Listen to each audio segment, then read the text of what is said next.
Welcome to the Not Just Waiting podcast. I'm your host, Brianna Hoffman, and this is a space for women learning to wait well and live fully. Whether you're in the middle of uncertainty, transition, or just figuring out what's next, this podcast is here to remind you you are not behind, not forgotten, and definitely not just waiting. Let's dig into truth, grow in courage, and hold on to hope together. Hey friends, welcome back to the Not Just Waiting podcast. Today I'm joined by Megan Draper, a fundraiser turned founder on a mission to help good people do good things. And she really means that. After more than 20 years in nonprofit fundraising, Megan took a brave leap in 2021 and launched Philanthropy Reimagined, a consultancy designed to help nonprofits and ministry leaders bring clarity to their vision, courage to their strategy, and healthier rhythms to work that so often leads to burnout. She's an unapologetic cheerleader for good. Megan believes generosity flourishes when leaders are encouraged, that doing good should actually feel good, and that when stewarded well, generosity can change everything. She's a consultant, a coach, and a creator of the Vision Canvas framework, fueled by Diet Coke, energized by the words, "I have an idea," and known for drawing little boxes just for the joy of checking them off. But above all of her titles, her favorites are wife, mom, daughter, sister, friend, and follower of Jesus. This conversation is full of courage and calling and what it looks like to build something that lasts without losing your soul.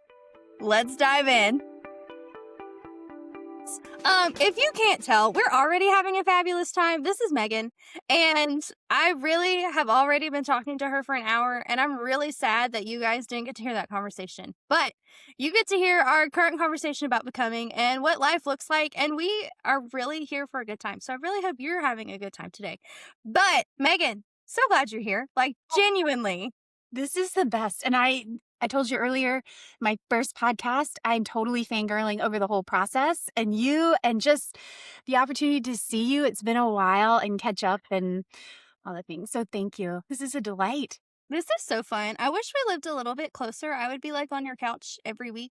Yes. Or you would be on my couch every week. But I guess this is the best we can do via the internet. And the reality of technology and being able to make these connections and keep connected. I actually tell friends, like, I'm a really good texting friend because the way time is, we can't have those close connections. And there is a place for community and I want to be there. But like the beauty that God has given us, technology and video and lights and all the things that we can come together is just so amazing to me. Yes, and grateful. It's so fun. So This great. is awesome. Okay, I have some questions for us today. Let's do it. We're talking about becoming here on the podcast. We talk about waiting a lot, but we have established that in the waiting season, we are actually becoming. That is the whole point. Yes. So, who do you sense God has been forming you into in this season, especially in ways that weren't visible or celebrated? I love this question, and I have about like 14 paths we could take on it. But really, I'm focusing on 2026. I feel like we're in a spot now, right? We're in the first quarter, but we're not just at the first of the year. So we're feeling all these different things. And I think for 2026, at the really beginning, I started this book called Practicing the Way by John Mark Comer.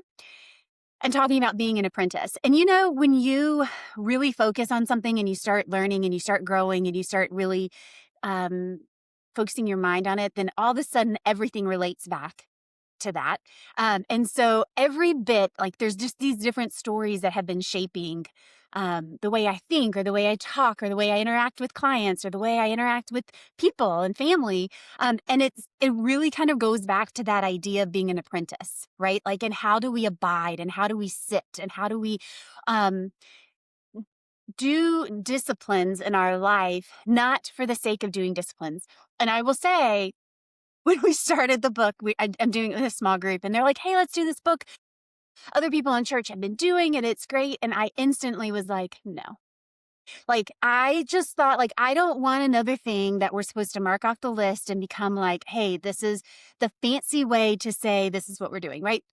And so, but to that end, really this idea of apprenticing with Jesus, like one of my friends was like, why didn't we learn this earlier, right? And we just as Christians don't learn it that deeply. And I truly believe, like, had someone even told me 10 years ago, the concept and the purpose of apprenticeship with Jesus, I would have been like, huh? Like it is the season that I'm in to be able to really abide, right? And that idea of um we have to pause, we have to rest in order to become, and in order to abide, and in order to really see what that looks like. And so, you know, the number of books that I've read or quotes that I've read that really go back to that idea of like, these are the things that are shaping us. And where your time goes is where your life goes, and where your thoughts go. Like, all of those things have intertwined in so many different ways. And so I think the big picture of like the becoming, right, is really how do you just rest in where you are? And I think you probably saw a friend on Instagram's talking about doing color walks and like focusing on colors. And I actually just this morning, when I dropped off my kids at school, the two teachers there, we kind of chit chat, and we've been talking about another book I'm reading is The Ruthless Elimination of Hurry. And yeah, just again, God has like put all these in, and I'm like, oh wait, these all go together. And I see what you're telling me. Like, let me just stop. And so but I don't know if, the ladies are Christians, but just that opportunity to say, like, what an opportunity to stop and see the colors that are there and reflect. And everybody gets that. Everybody in today's world understands that. And it's just the different language that we use as Christians and non-Christians. So um, I think if I had to really tie it up, it's not the fact that I feel like um, God is forming me into an apprentice, but he's opening my eyes to say the goodness that is allowed by having that relationship, which is a work in progress. Like, right, the every day there's something different. There's something a struggle, right? That was something to kind of shift into that the story of Joshua, right? Like, and where he is. And so all of these things intertwine in resting in who God has created us to be, and being okay that it looks different than what you're going through, or the person at church is going through, or for what social media is telling you, right? And so I think it's just really that opportunity to say, um, we are unique, we are created, and that we are becoming at different paces. We're becoming at different times in different ways. And today, my becoming looks like studying Joshua and comparing that to Moses in my life. Tomorrow, it might really just be controlling frustration. Like, and all the things in between. But I really do, again, like, I always joke, the reality is that it all comes together. And it's a coincidence if you just allow it to stay that way, or it's God's hand in it if you really pause enough to allow it to be that as well. Yeah. I my brain just went about 12 different ways. And with you saying that, it was like, okay, but how do we rest? So I'm going to ask you that in a second. But when you were talking about coincidences not being coincidences, it made me giggle because yesterday I got like 3 different text messages from 3 different people about 3 different opportunities. And I was like, okay, let me hear these out and see what they are. I talked to the first lady and was like, I don't fit that. Me 5 years ago would have jumped on it because she asked. Yes. And then I got another message from a girl, and I'd kind of been a little mopey about some things. And I've been groaning and moaning and complaining to my husband about them. And this thing just came up out of the blue. And I had originally thought, oh, I'd love to go to that, but that has nothing to do with me. And then I got the text message, hey, this is free. Do you want to come? And I was like, Lord, are you playing with me? Like, You're like, okay, I'm thinking I need to open my ears. yeah, Yes. I was like, what are you doing here? Because this has nothing to do with me, but I just got an explicit invite from somebody I don't necessarily want to hang out with right now. But an explicit invite to this thing that I was like, oh, that would be fun. So you talking about it being coincidental, I'm like, you're right. It's not. There's nothing coincidental. The Lord sets things in motion. And even with you doing all your John Mark Comer books, like, wow, that's a lot. They're all audio. Okay. So they're all audio. Like I listen and I walk and I like fold clothes. So give me a little, I feel like I should justify and give you that But transparency. even listening to them, your brain's going 100 miles an hour. Yes. And so, like, you're learning all these new things all at once, and it's not coincidence that you're listening to all of them all at the same time right now in this season. Yes. And he just is so good, right? And I do joke, like, I asked somebody the other day, that was my husband, I was like, "Do you think they count if they're audiobooks?" Yes. Right? Like, can I put it on Goodreads, even if it's an audiobook? Because I love to highlight and write down and do these things, and when it's audiobook, I usually don't even, like, I don't have that. I'm usually walking or folding the clothes or making dinner. And so I can't, and I'm like, what am I retaining? And I think the beauty of it is that he allows those connections. And, to jump from John Mark Comer, I'm also reading Donald Miller. There's one, it's an old book of his called A Million Miles in a Thousand Years, Maybe. or 1,000 miles. And it's 1,000 and a million and miles and years. But it talks about stories and what that looks like and how there's challenges in the stories, and that's where we grow. And then of course this morning as I'm studying Joshua, that's the point of like he was a soldier and he had this training, but the time where he grew was where the challenge in the desert. And that's the time that we need of the waiting and the becoming. And then of course being able to come on my very first podcast ever and get to talk about becoming, I was like, okay, God, I see the pieces and I see it all intertwining. I mean, talking kind of about your 3 text messages, right? I think for me, I've always been a very fast-paced person. I don't necessarily I want to be calm. I want to right? I want to present as this calm and calming force. Yes. And but I'm not like I have energy and excitement, and I can't necessarily, it just bubbles over. I can't stop it. And when I do try to stop it, I look really awkward and it never happens well, right? But I think the reality um, is to be who God calls us to be, we also have to put up boundaries, right? We have to create margin. We have to be able to say, okay, to be able to see what does that look to slow down? I think that's kind of what you were alluding to before. And that terrifies me. In more ways than I want to confess and admit, is the slowing down, because that's who I've been, right? I get things marked off the list. I, I put things on the list so that I mark them off because I did them already. Type person and personality. Yeah. See, it is.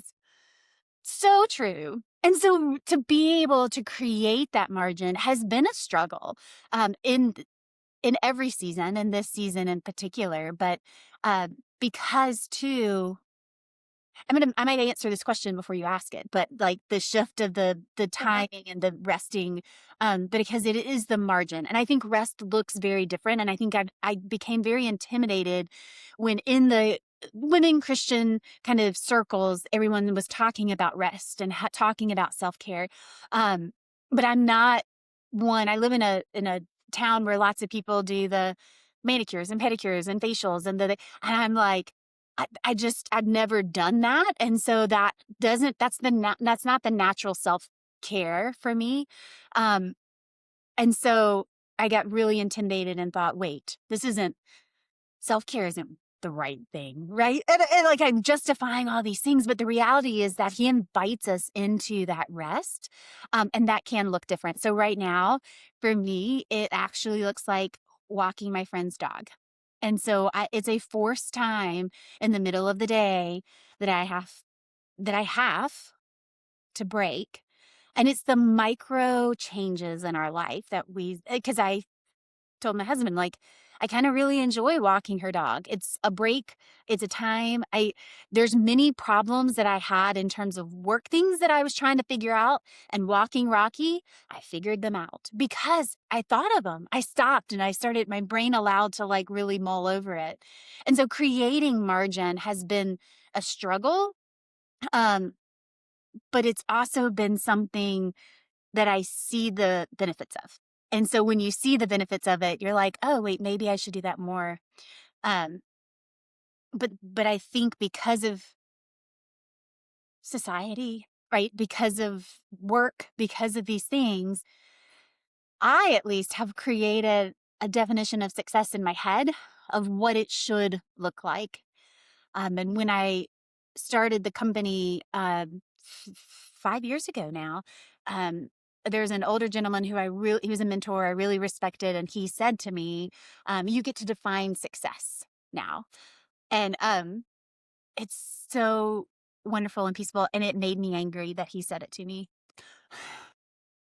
I was like, "What do you mean?" Like, of course there's success. And I kept thinking, how am I going to justify my existence stepping into this role, which I felt God was calling me into, but I was terrified in doing it. And I had no idea what this looked like. None, zero. Right. And so I was like, now I get to define success. Is that your cop out to say I don't have to be successful? I don't know. It was a serious time moment that I needed to reflect on my emotions. But 5 years later and a lot more mature and a lot more, it is a chance where I get to say like, "Oh, success doesn't look like worldly success." And I knew it then. I just wasn't acting it out then, I don't think. Yeah. When you were saying it, I laughed because my favorite part of my day, every single day, is when I go sit on my porch with my fancy drink. Usually it's like a chai latte for 15 minutes and watch the sunset. That is my favorite part of my day. I just started this in January.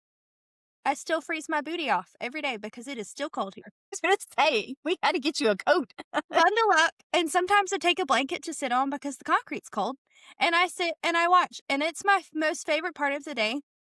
And at this point in the season that I'm in with trying 7 different new things, really is what it feels like.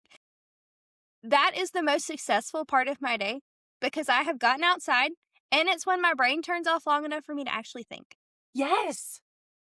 And so me a year ago would have been like, no, I need to spend that 15 minutes cutting this and emailing this person and creating this thing and posting this on social media and connecting with this human about this, that, and the other. And I'm like, no, no, no. I need 15 minutes with me, my fancy drink, and Annie F. Downs reading the Gospels to me on my front porch. Like, that is what I do. Right. Yeah. And just, I love the word that John Mark Comer uses, right? Like to abide. And just what does that mean? And I think too, I confessed the other day, it was probably a couple of months ago to somebody, that journaling makes me anxious because I didn't know how to do it. I was like, I think I'm messing all of this up to the fact that we did 21 days of prayer and fasting at our church. And I came home the first day and I was like, I, I'm not doing this right. I don't even know what I wasn't doing right, but I just knew I wasn't doing it right. This was like January. And we get in our heads. And that's like, I think about, something I read this morning talked about like, kids actually come to their parents with like dirty and snotty nose and like they just come and they're like, "Hey." And I was like, that's who we get to be. We don't have to dress ourselves up. And I think if you've been a Christian for a long time, you would tell anybody that. You don't like the whole purpose of the gospel is that we come as we are. We don't have to come be perfect. But then when we get up to go to church or we go to, we think like, do I have it all together? And Yeah. it's instinctual. And I'm so grateful that it's okay to say, no, we don't have it all together. And we're not surprising him in that reality either. Absolutely. And I think there's an expectation piece to it that we have either put a ridiculous amount of expectations on ourselves, or we are expecting someone else to have an expectation of us. Oh, yes. And then we'd have to, well, I will talk to my own craziness, right? Then I'm like, well, what is that expectation? And am I meeting it? Right. Again, because we're defining success against what's it called, a plumb line that's not what we were created to have it against. No, that's so true. And I've been, the reality of expecting, right? Expectations. And I think that can be skewed in a lot of different ways. But I have realized more so recently that I put excited and expectant together because of what God can do in those in those moments that we just say like, here, this is what I have. I'm going to go on a little bit of a storytelling moment of like, because that's how I got to studying Joshua, honestly. I had a friend who told me she started a new organization and she's like, this is a God dream. I don't know how it's going to come out. But I realized like Moses walked towards the Red Sea with a staff and because God told him to. So I thought, okay, Moses, we got this. Well, again, with that coincidence, she told me that one, I don't know, maybe a Wednesday. That Sunday, sat in church and the pastor talked about how like so many times we think of ourselves as Moses, right? And the sea parted, he raised the thing and seas parted. He's like, but the reality is that we're Joshua and we have to get into the water first before the water stops. And I'm like weeping in my seat, right? Like, because like we have to get in the water. And here in the low country, South Carolina, we have marshes, right? And we have pluff mud and pluff mud stinks and it's terrible and it's like sticky, right? And so I'm envisioning myself so many times in the pluff mud saying like, God, why am I here? But I had to get here in order for that to happen. And so since then, again, this study of Joshua, which I would have never just pulled out, I don't think, right, to study right now, has just intertwined in all these different ways of what he's really shown because we don't have to have it all perfect, right? We just have to stand in the actual stinky pluff mud and say, I'm here. Yeah. And I think that speaks to one of the questions I'm going to ask you, and I might ask you now. But it speaks to the seasons that God puts us in. So, like, my next question for you was there a season where God seemed more focused on shaping your character than advancing your calling? And what did that form in you? And you're talking about standing in the mud being like, Lord, what's next? Yes. And so that my original answer, I will say, when I read that is like the beauty of our faith is that he's always more focused on our character than our calling. And that as a oldest daughter, right? Do have an older brother, so we have very similar tendencies, but like I'm like I have to take care of it. I have to do these things. It all has to be together, right?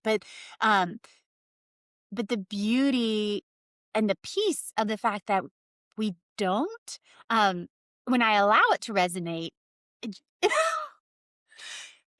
I think like this is what it's all about, right? He doesn't he while we get it is a privilege to walk out a calling and care for those around us in ways that he's calling us to do because of the impact that he can make. Um, but it isn't the expectation. We do get to be a child of his, a daughter of the king. Um, and so that's really when I first read that question, I was like, isn't that the beauty of our life and our faith is that thank you, Jesus. He cares about the calling and he puts that on our heart, but that is actually a benefit of ours that we get to walk in that. And it's not a do it this way or you're going to mess up the whole world. Like he knows we're messing up, right? And I Yeah. so cool. To tie in kind of a part two of the Joshua study and waiting, this is more of a personal side of things. Like we were told years ago we had about a 2% chance of having kids, and we did a lot of different things in that. And during that season, the pastors spoke on Joshua and the stones of remembrance, right? So Mhm. the 12 priests pick up the stones and they take them to the other side. And so our pastor he really challenged us to see those stones in our life. What were those stones that we can then pass on, right, to next generation and share the God's faithfulness? And that was really hard to grapple with during that season for me. And there's a whole story of that season for me. But what I realized in that, the funny part is the stones of remembrance for me became shoes. We had shoes in our entryway at our home, like a home that truly God provided for us, right? All of these things, and there's shoes here and there's dirty shoes here. And that was just when it was the two of us. And so now that we have to fast forward through, God was so faithful. We did IVF, it failed. We did it again, it failed. We did these things, it didn't work.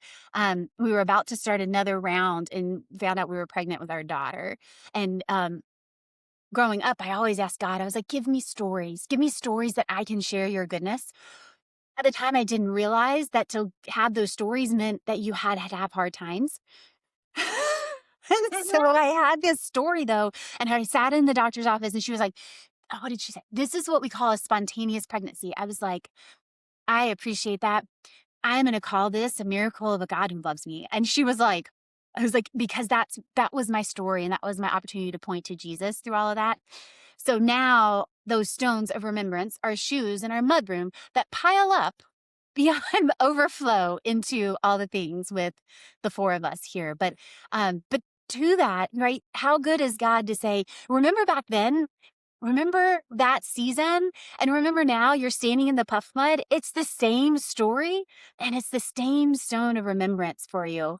Um, and it's just a very beautiful opportunity to remember and to look back to know that he's going to be faithful again. And he Uh-huh. will, whatever that step looks like. Which, if we went into a tangent, I would talk about how I've also started reading Christine Kane's Don't Look Back. Have you read that Ooh. book? No, but it's on my list.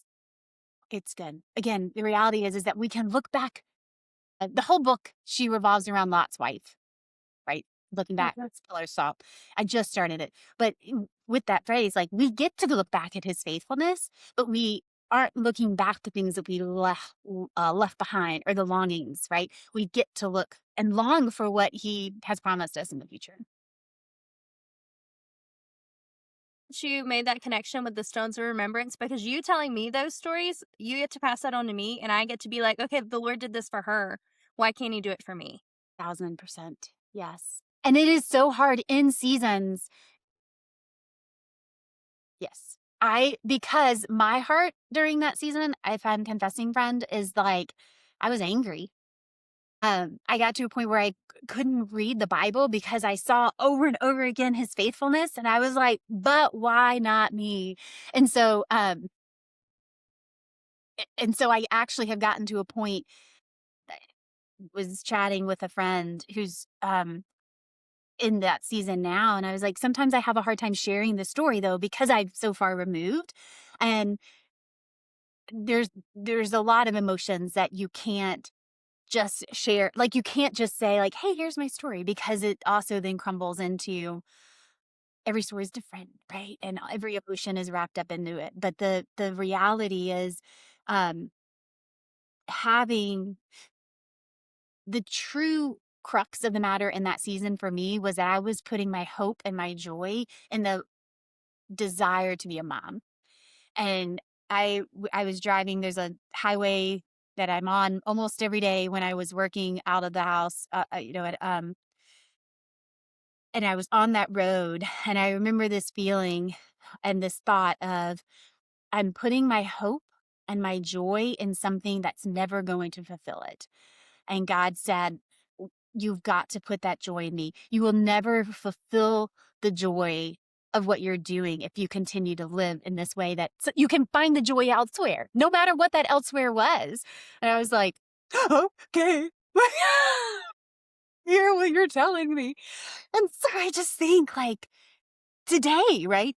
What am I putting my hope in? What am I putting my joy in? Because too many times I wake up and I think, oh, I really need this client, or I really need this, or I really, right? And I'm making it my own, I'm trying to create that own joy. And how do we um, put those reminders in? And like, and part of that's community, part of that's um, in the practicing the way. Last week's homework was to be in the Bible every day.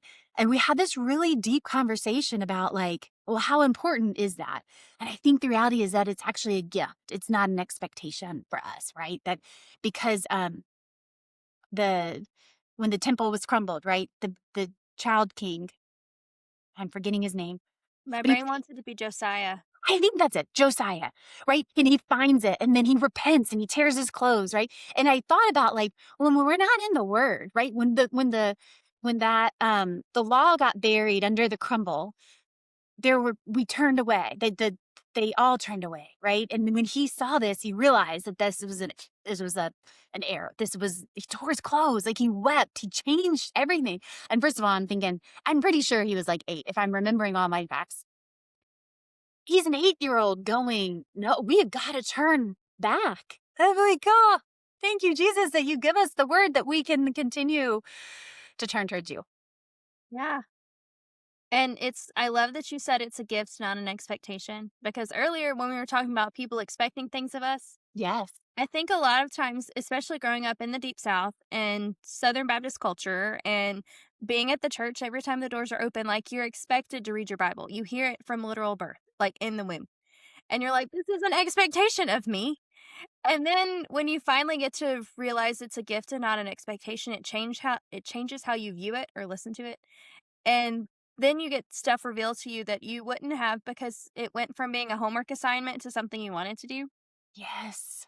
And it's a dangerous. Oh, so to that end, we had some friends that went to, where did they go? They went to Greece. But while they were there, they went with the church, right? And so they had all these lessons and they talked about Paul and what Paul was doing and like all of, right? They followed all these different things. And so they came back and they were just telling us about like cultural things of when Paul wrote these. And I kept thinking, had somebody told me this a long time ago, it would have made a lot more sense. Like it would have just like, I would have got it. So I actually, I'm looking back, I'm going to get this. I got this book, but so it's the cultural backgrounds of it. And so it has all of these stories about like, oh, well, this war was actually important because it scattered people, which meant that the gospel was going further and faster. And I'm like, oh, that's why I needed to know that. Because otherwise it was just another history point that I was supposed to memorize and it didn't make sense. Because I'd rather do math than history. You're welcome. History geek. And so I got to go to Greece a couple years ago. I love that you're talking about Greece. And we went on a mission trip and we're in Corinth. And there's a specific passage in Corinthians that drives me a little bonkers because it talks about women in the church and how they're not allowed to do this, this, this, this, and this. And it had been quoted to me since I was 8 because I am the child / grown up that always had to do what the boys had to do. It didn't matter what we Yes. were doing. And I'm like, if I have to do everything else, why can't I like share the gospel? And we were in Greece, standing in Corinth, and we're looking at the temple of Aphrodite, and we are looking at the mountain that these people would have to walk up. And we got the context of why Paul said what he did. And I came home and I Marco Polo'd my husband because I didn't have cell service or Wi-Fi. And I'm like, blah, all the things that I wanted to tell him. And then we get like home to my parents' house that summer. I'm like, Mom, you'll never believe what I found out. And my dad's like, no way. I'm like, yes. He goes, but it's in the Bible. I said, I understand that it's in the Bible, but it's also cultural. Right. And so when you have that context and when you know what the Lord wants for you and you're willing to like look into it, it goes from being a homework assignment to something you're like looking for. You The enjoy. homework assignment, I can quote it. That Right. doesn't mean I know what it means. Right. Exactly. And then I think to the quoting idea, so many times I've like tried to pull a quote out, right? And it hurts worse than it helps in that particular situation. And I think though, while you were just sharing about that story, because that's I think where it comes alive. And I'm not a biblical uh I don't know it all, right? And my husband grew up doing Bible challenges and he won this and like he can quote it all. And I think that is so cool. So he's like where I say, like, remember that story? Can you tell me where it is? And then I could go, yeah, like, look it up, right? But I think what's so cool about like what you were just sharing and that reminder about the context is actually too what we need to remember when we're sharing it, right? Like you got to know the audience, you got to know the crowd, and you got to know that in all different ways. But especially as Christians, not that we hold back or we water down, but I think again going back to that idea of the apprenticeship, if somebody would have really explained that to me, because someone said like we should teach our kids that, I'm like my 8 and 11-year-old, and I have a really wise 11-year-old girl, but they're not going to get this.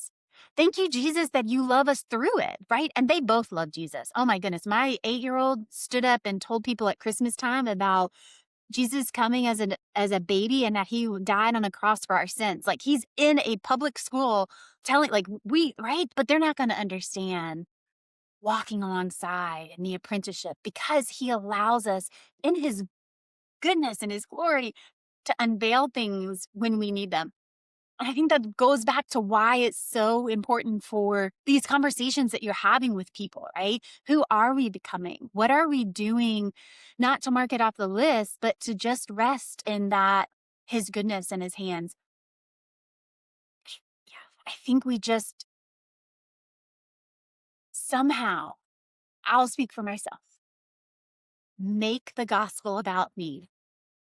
And the fact that he died on the cross for the sins is for me, yes. But it's not, right? I never want to take it out of context. And I all too often do. Okay, I'm going to pause us right here because this conversation is just too meaningful to rush. What Megan shared about becoming, about the way our stories are still unfolding, and the power of the gospel to meet us right in the middle of it all, it's not something you just listen to and move on from. It's something you sit with. And I don't know about you, but I'm already feeling that invitation to slow down and really let this sink in. And we're not done yet. In part 2 of this conversation, we're talking about what it actually looks like to live this out, how we steward our stories, how we stay rooted in truth, and how we build something meaningful without losing ourselves along the way. So take some time with this one. Come back to what stood out. Let it settle, and I'll meet you right back here Tuesday for part 2 of my conversation with Megan Draper. Bye, friends. Thanks for listening to the Not Just Waiting podcast. I hope today reminded you that even in the in-between, God is working, and you are not alone. If this episode encouraged you, would you share it with a friend? And don't forget to hit follow so you never miss a moment of truth, hope, and real conversation. You can find me on Instagram at rihanna.ivy.hoff and join the community over on Substack for deeper reflections and weekly encouragement. Until next time, take heart, friend. God is in the waiting with you.